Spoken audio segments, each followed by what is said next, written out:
Hei öll bøttene førjun, og vi er velkommen til søvana Køstaflåan som samla upp av lorst. Øyna fyrr var det en Køstaflåa som samla upp av lorst. Og Køstaflåan takst að sige vi tann som fylgte vi hennara søvu. Bzzz, hver samlar ikkje på lorsten i middelen? Bzzz. Køstaflåan blei vi at samla lorst saman. Tui hon vildi ha det største husene og i allare Køstavir. Men så en dagen kom en hester gengan her og trakka i bort av lorsten til Køstaflån.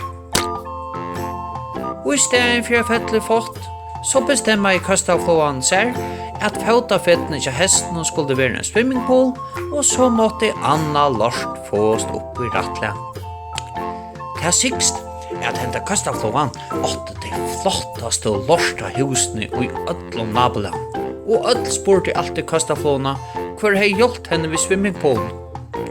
Ja, så kan det løse seg, jeg kommer lorst i byen. Bzzz. Platte Køstaflåna svære atter.